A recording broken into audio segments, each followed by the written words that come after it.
Sejam todos muito bem-vindos a mais um programa Eduque Ação na TV.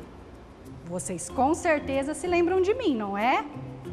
Sim, eu sou a diretora Daniela e junto com aquela equipe fantástica de professores, estamos aqui todas as quartas-feiras trazendo novos conteúdos para vocês, alunos do 4º e do 5º ano.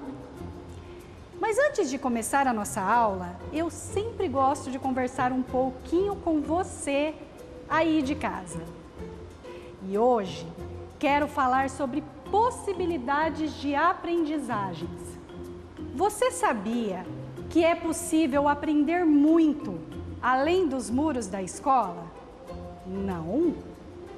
Pois saibam vocês que aí na sua casa é o ambiente ideal para essas novas possibilidades.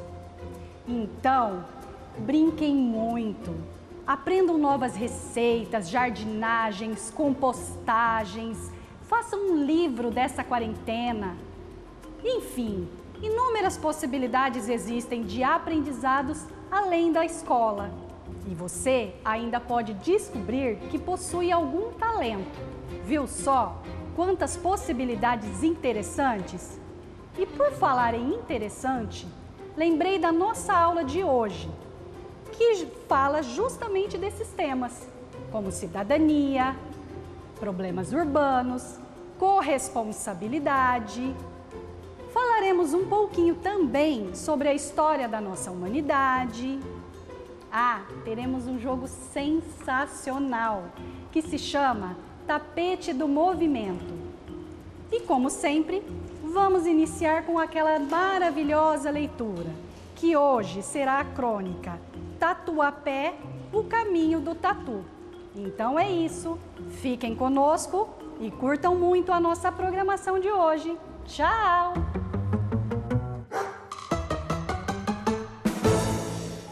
Olá, eu sou a Vanessa, professora da rede, e hoje trago para vocês um dos nomes mais representativos da nossa cultura e da nossa literatura indígena, Daniel Munduruku. Daniel nasceu em Belém do Pará, da etnia indígena Munduruku. Ele se formou professor, fez doutorado, pós-doutorado e foi lecionando que se descobriu um contador de histórias. A partir daí, ele decidiu escrever suas próprias narrativas. Desde 1987, Daniel decidiu residir na capital paulista.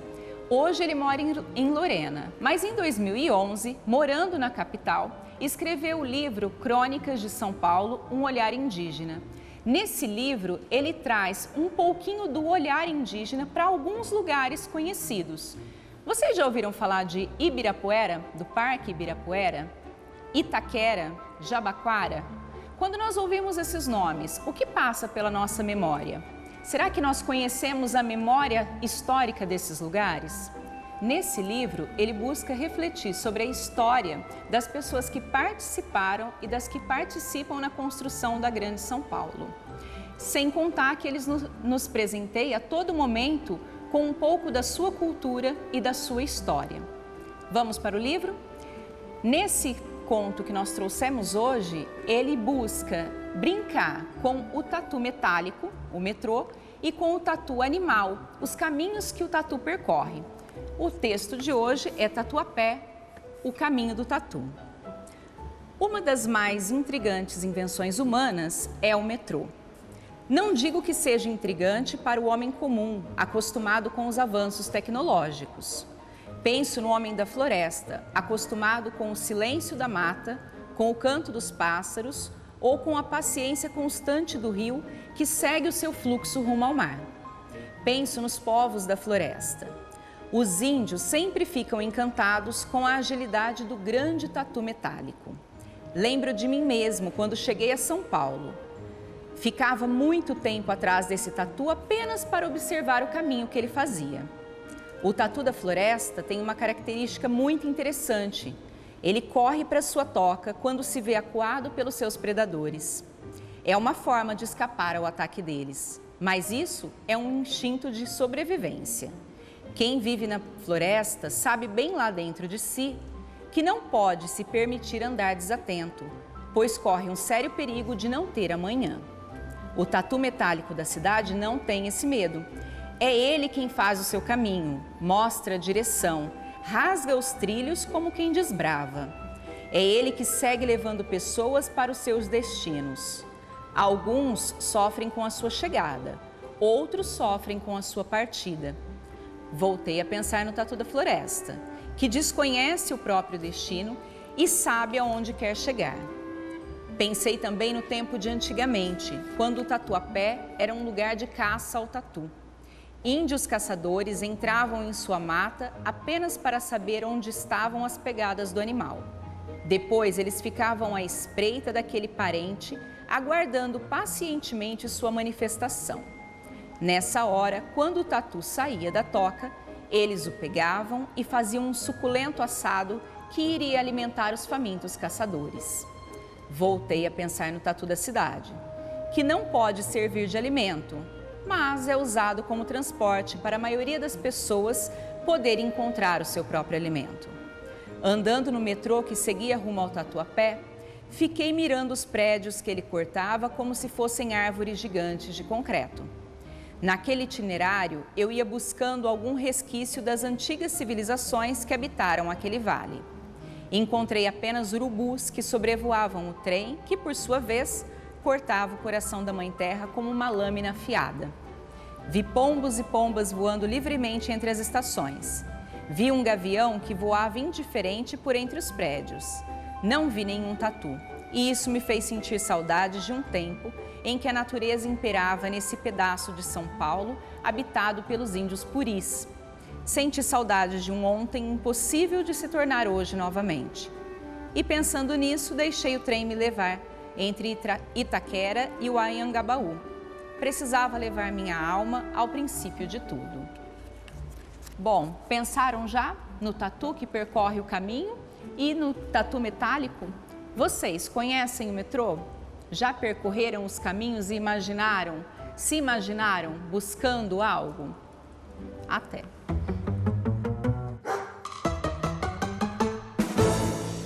Olá, crianças! Hoje nós teremos uma aula diferente. Como assim diferente, professora? Hoje é o dia da apresentação e discussão do trabalho que vocês fizeram sobre cidade e cidadania. Nós faremos um seminário. O que é isso, professora? Seminário? Vocês irão contar para mim e para os colegas lá de casa tudo o que vocês aprenderam nesse trabalho. Ah, professora, cidade é aquilo que a gente já conversou na aula passada, a parte urbana do município. E cidadania tem a ver com cidade. Deixa que eu explico. Mas você só quer aparecer, né? Olha esse cabelo. Deve pegar até o Wi-Fi, banda larga. Não fala do meu cabelo, porque hoje ele acordou rebelde. Se acalmem, crianças. Não podemos nos esquecer dos combinados que construímos juntos. Vocês sabiam que esses combinados têm tudo a ver com o que conversaremos aqui hoje? São os acordos que organizam o nosso dia a dia na escola e na nossa sala de aula. Imaginem como seria se não tivessem essas regras e esses combinados para o nosso convívio cotidiano. Professora, seria uma bagunça. Imagina uma sala de aula com 30 alunos ou mais, onde todo mundo quer fazer o que quer, falar o que quer, na hora que quer. Ninguém ia aprender nada. Assim como na nossa sala de aula, os municípios são organizados por leis, que são como regras. Inês, por favor, socialize com a gente o que você pesquisou sobre cidadania. Assim, professor. Cidadania é o comportamento que eles esperam da gente, tá? Respeito ao próximo, zelar pelo bem público, ou seja, deveres e direitos que os cidadãos exercem na cidade. Exatamente. Assim como a Inês disse, cidadania deriva de cidade. Vocês sabiam que antigamente cidadão era quem fazia parte da cidade e tinha direitos e deveres por nela morar? Atualmente, esse conceito extrapola os limites urbanos e pode ser compreendido também no espaço rural. Então, cidadão é aquela pessoa que, por fazer parte do município, tem direitos que são garantidos pelo Estado e, em contrapartida, desempenham também alguns deveres, como ter um comportamento cívico ajustado às necessidades coletivas. Quem de vocês pode me dar um exemplo de cidadania? Ah, professora, é fácil. Quando nós pegamos ônibus, por exemplo, não pode ficar cortando a fila. Quando nós estamos lá dentro do ônibus, estamos sentadinhos, se tem uma pessoa idosa lá, nós oferecemos nosso lugar para ela. Professora, lembrei de um. Quando a gente vai chupar uma bala, a gente descasca ela, você tem que guardar o papel até encontrar um lixo. Não podemos jogar o papel no chão. Outra coisa, professora, quando nós vamos andar pelas ruas, por medida de segurança, sempre atravessar na faixa de pedestre e os motoristas, por sua vez, têm que parar no sinal vermelho e esperar os pedestres passarem. Outra coisa é quando a gente está andando nos parques ou nas praças, não ficar enfiando o pezão na grama, não. Não pode pisar na grama. Exatamente. E o que mais? Ela nos pegou. Professora, você pode dar uma pista pra gente? Tá bom. Vocês se lembram dos cuidados que devemos ter com o descarte do lixo, com a água, com o ar que nós respiramos, ou seja, com a saúde de todos?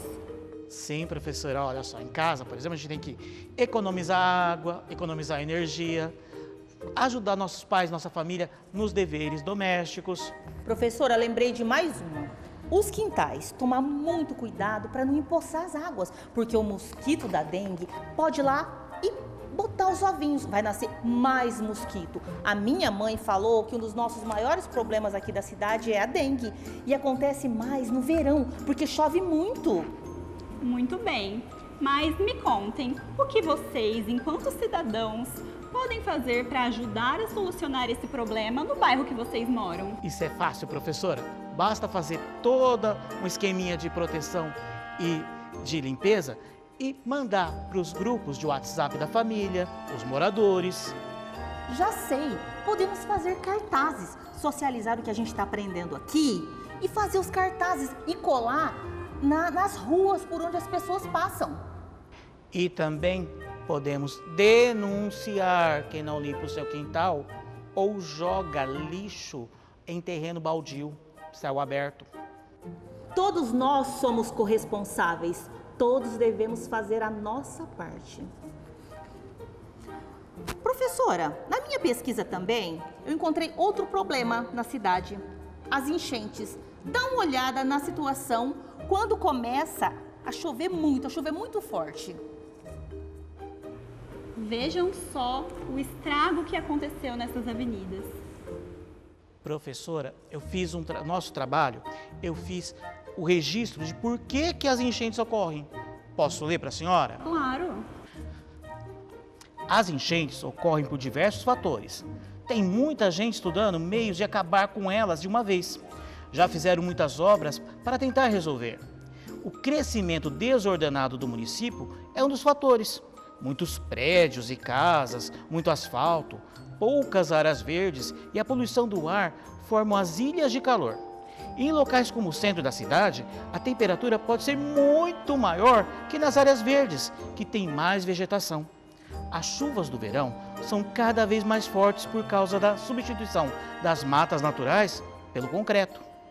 A devolução do calor para a atmosfera nesses locais é muito maior, o que provoca um aquecimento local.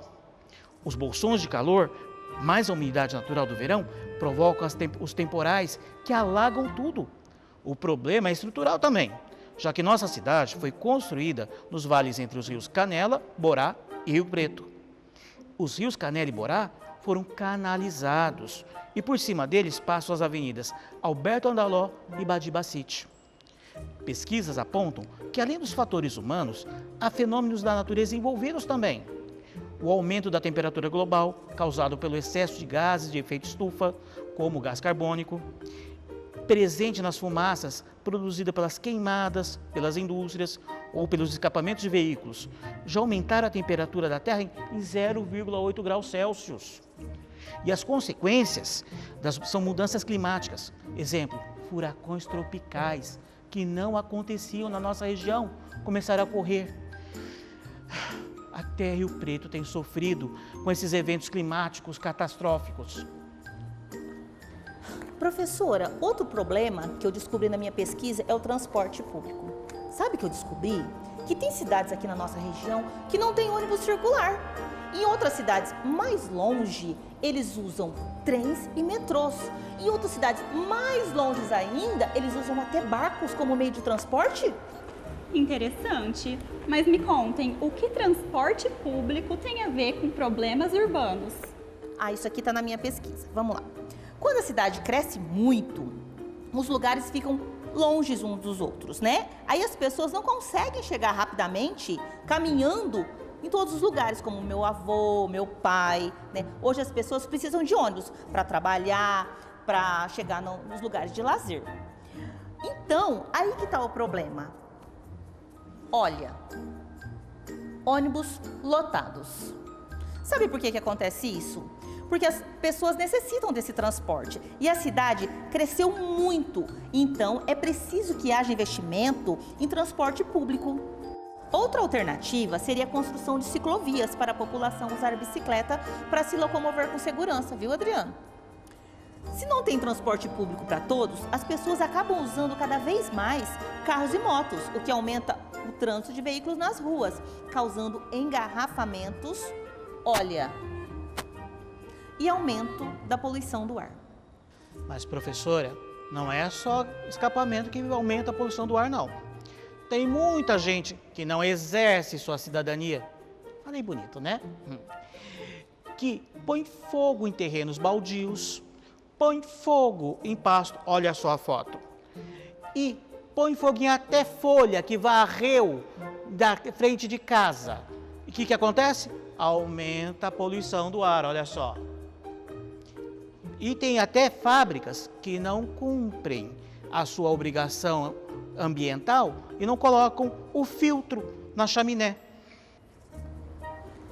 Nossa, professora, quantos problemas surgiram por causa desse crescimento rápido das cidades, hein? Exatamente, crianças.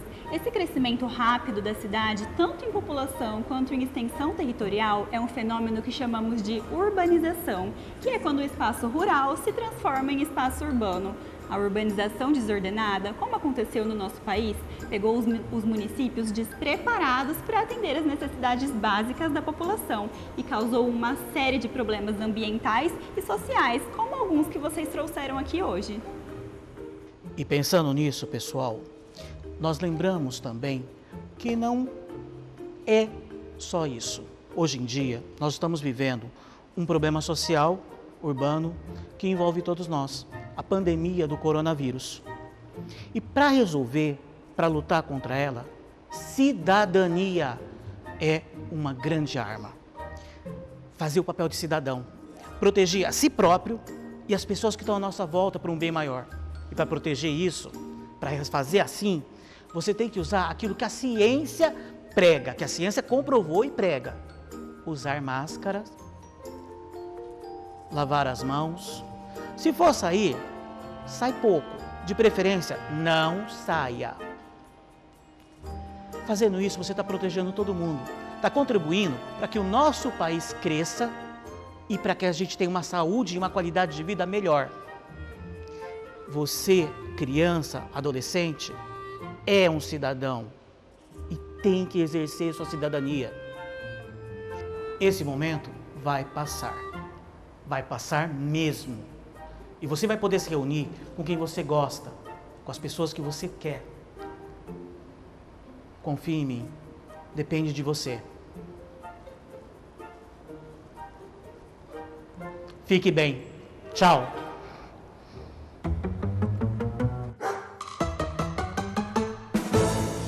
Oi, pessoal, eu sou a professora Andréia e estou com muita saudade da escola. Oi, pessoal, eu sou a professora Verônica e nós estamos morrendo de saudade de vocês. Professora Andréia, você se lembra da nossa última aula?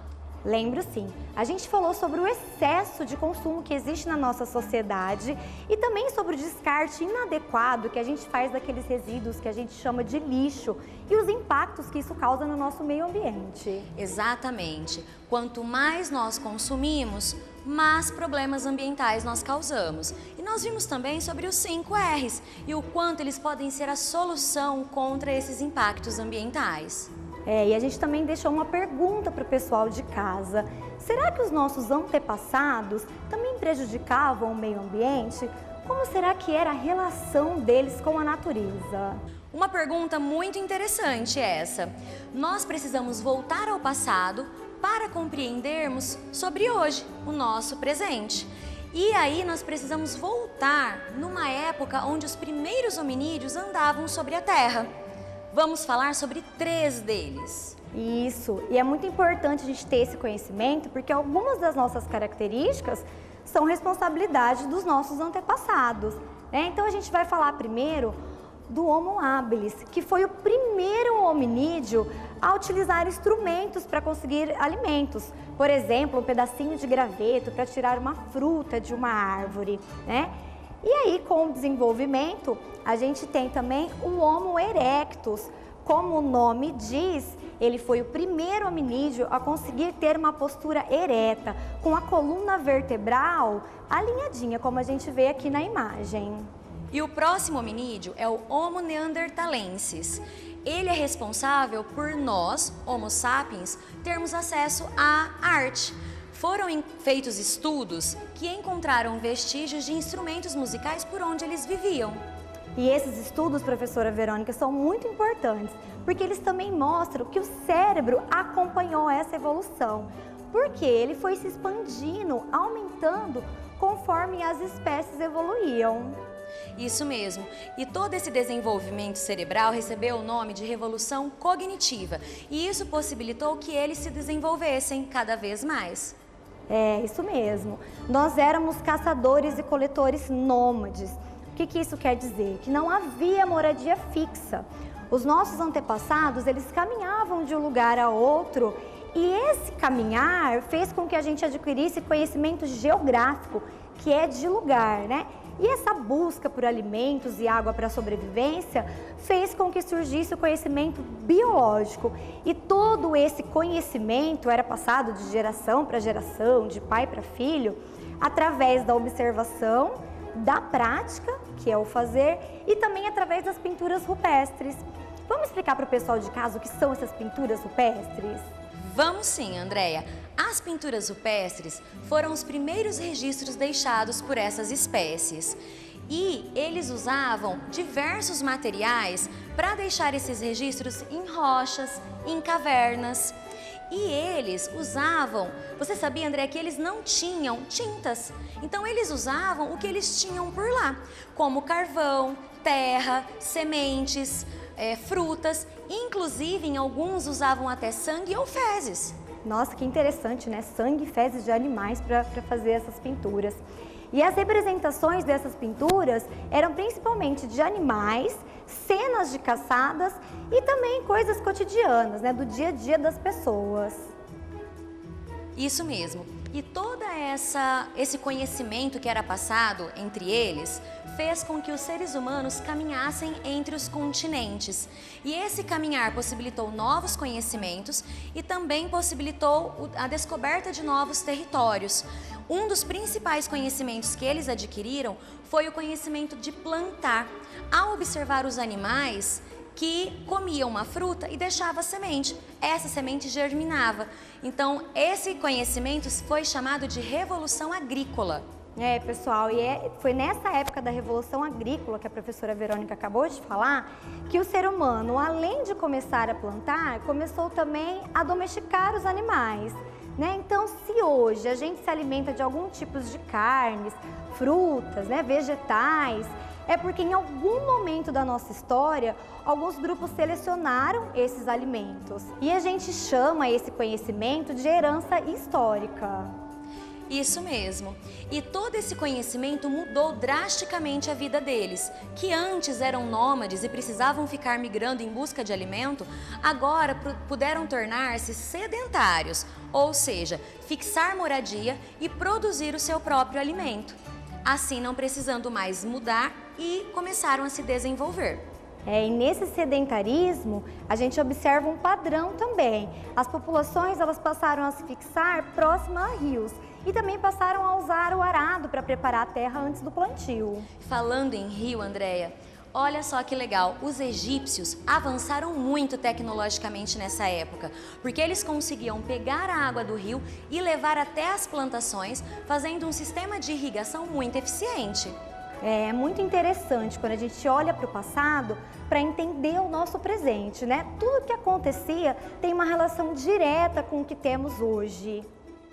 Isso mesmo. E para dar sequência nesse conteúdo, vamos chamar a professora Luciana e o professor Luiz. Vamos lá? Tchau, tchau. Olá pessoal, tudo bem com vocês? Eu sou a professora Luciana. E eu sou o professor Luiz. Lu, como é fascinante a gente ver um pouco mais sobre a história dos seres humanos. Nossa, é incrível a gente saber que coisas que surgiram lá atrás da antiguidade foram feitas em perfeita harmonia com o meio ambiente, né? E que ainda continuam presentes no nosso cotidiano. Sim, um exemplo disso são as cidades. Na foto que as professoras mostraram, nós tínhamos algumas aldeias. Nelas, as casas eram construídas com materiais extraídos da natureza e eles não agrediam o meio ambiente nesse processo, bem diferente do jeito que a gente vive hoje. E uma coisa legal também é que todo o conhecimento que a gente usa hoje em dia surgiu lá na antiguidade, como por exemplo, a matemática, a geografia, a arquitetura, até a medicina e a escrita, tudo aconteceu lá atrás. E sabe o que eu lembrei também? Que os conhecimentos eram produzidos de modo independente por cada grupo social. Isso acontecia porque lá naquela época as distâncias eram maiores e o contato era menor, era reduzido. Um outro exemplo são as linguagens faladas e escritas. Todo o processo de construção da linguagem escrita aconteceu depois da Revolução Agrícola. Por quê? Porque eles precisavam anotar os seus conhecimentos, os dados, as contagens e mais coisas. E as pinturas rupestres já não davam mais conta de registros tão complexos. Foi aí que nasceu a escrita. A matemática também surgiu a partir dessa necessidade. Lá na antiguidade, a partir da necessidade de registros para o cálculo, para o tempo e outras medidas matemáticas, eles desenvolveram alguns jeitos de poderem resolver. Alguns deles são a contagem de nós em cordas e a utilização de símbolos e desenhos, e inclusive alguns que lembram os algarismos que utilizamos hoje. Isso mesmo, a matemática nasceu lá na África e muitos dos povos de lá utilizavam os cálculos nas suas construções, principalmente os egípcios, quando construíam as suas pirâmides. Olha só que legal, professor, tem documentos que dizem que os gregos aprenderam a matemática com os egípcios, sistematizaram em fórmulas, como vemos hoje em dia. Você falou do cálculo, só que agora eu lembrei do tempo. Lá naquela época, o tempo era medido através dos astros. É possível ver isso em alguns contos indígenas que utilizam os ciclos lunares para definir a passagem do tempo. Eu tenho certeza que o pessoal de casa já deve ter observado o céu à noite e viu que a lua tem horas que está branca, aí tem horas que está meio a meio, tem horas que some e volta de novo. Isso é o ciclo lunar. É o período de tempo que a lua sai da fase cheia, passa pela minguante, nova e crescente, até voltar à lua cheia novamente, que dura cerca de 29 dias. E essa observação dos astros fez com que se desenhasse as constelações, utilizando as estrelas mais brilhantes do céu noturno. Para os indígenas, as estações do ano são determinadas pelo tipo de constelação que aparece no céu. E os indígenas utilizavam dessas constelações e também dos ciclos lunares para definirem o momento certo para realizar as plantações. Assim saberiam o momento certo para plantar e também para colher. E cada grupo de pessoas em cada parte do planeta utilizavam as constelações para desenvolverem uma determinada atividade. E mais para frente, muito tempo depois, elas foram utilizadas para iniciar as navegações. E também alguns grupos utilizavam da posição das estrelas no céu para se localizar dentro do território e assim poderiam voltar para casa. Muito legal! E outra coisa legal é a relação do homem antigo com as plantas. Antigamente, eles usavam as plantas para anestesiar em procedimentos cirúrgicos e daí nasceu a medicina. Incrível isso, né, Luiz? Pensando bem, já falamos da relação com as plantas e como será que era a relação dos povos antigos com os animais? A relação com os animais era e sempre foi importante para os seres humanos. Por exemplo, na casa do pessoal ali de casa, eu tenho certeza que eles têm 1, 2 ou até mais animais de estimação. Isso começou lá na antiguidade também, porque os animais eram criados livres. Assim eles poderiam se alimentar para engordar e servir de alimento. Só que aí, com o passar do tempo, os seres humanos foram selecionando alguns animais a partir de algumas características, o que virou a ser nossos animais domésticos. E eu li que os lobos ajudavam muito nas caçadas e também na proteção das aldeias. Com o passar do tempo, esses lobos foram sendo selecionados pelo seu tamanho, pela sua característica física e até chegar ao ponto de se tornarem os cachorros domésticos, como a gente conhece hoje. E também aconteceu o mesmo com os gatos, que hoje nós temos os gatos domésticos. Naquela época, eles serviam para proteger a comida que era armazenada. Então, aquelas pragas como ratos e insetos maiores serviam de alimento para eles. Então, com o passar do tempo, esses gatos também foram selecionados de acordo com o tamanho e com características físicas, até evoluírem e se tornarem a espécie do gato doméstico. Sensacional a nossa relação com a natureza, né? Eu fiquei encantada. E como ela interfere na nossa vida até os dias de hoje. Sim, a natureza está sempre cuidando de nós e dando o que a gente precisa. Por isso que é tão interessante a gente olhar para trás e ver como os nossos antepassados tinham uma relação harmoniosa com a natureza. Eles a respeitavam e também utilizavam de tudo aquilo que ela poderia dar para eles de forma natural e sem prejudicar o equilíbrio que existe. Bem diferente daquilo que a gente viu na aula passada, que acontece nos dias de hoje, com o lixo sendo jogado de qualquer maneira ou até mesmo dependendo do tipo de descarte que é realizado. É verdade. Mas, professor Luiz, eu fiquei muito fascinada com toda a nossa aula de hoje e fiquei aqui pensando, como será e quem será que eram os povos originários brasileiros? Os nossos povos antigos, mas só daqui do Brasil. Quem vocês acham que são, crianças? Se vocês quiserem, vocês podem ser os pesquisadores e os historiadores. Sabem como? Pesquisando e descobrindo muito mais coisas sobre esse tema antes do nosso próximo encontro. Que tal?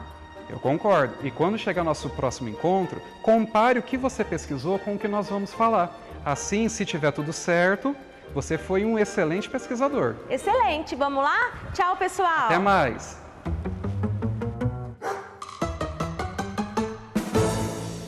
Olá, eu sou a professora Michele. E eu sou o professor Leandro. E viemos aqui te fazer um convite. Vamos dançar, sacudir o corpo e brincar um pouco.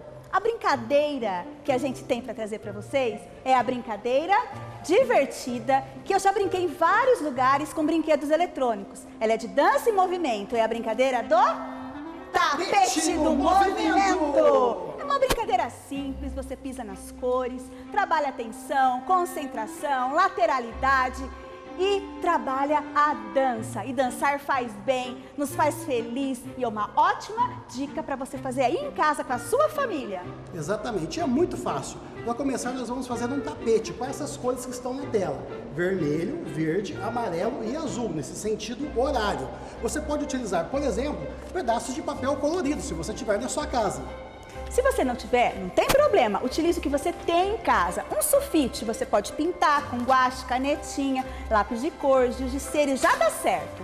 Se quiser, você também pode pintar com giz no chão. Ou se você não tiver essas cores, você pode simplesmente escrevê-las. O importante é utilizar o material que você tem na sua casa. Só que não se esqueça, quando for colocar o tapete no chão, utilize a fita para fixar, para você não se machucar. Existem duas maneiras de se brincar. A primeira a gente vai mostrar agora. Vamos lá? Vamos lá! Primeiro eu vou falar quais são as cores que ela deve pisar. Vermelho, amarelo, azul, vermelho, verde. E eu também posso, se quiser, falar duas cores. Amarelo e azul. Verde e azul. Opa, errei, faz de novo. Vamos lá. Vermelho e azul. Isto. Vermelho e amarelo. Aí, show de bola! E qual a outra maneira de brincar? Nós podemos também procurar no YouTube, pelo tapete do movimento. Vocês vão encontrar vários modelos de dança, de música, de diversão. E é bem bacana para fazer aí na sua casa. Então vamos lá, solta o som, DJ!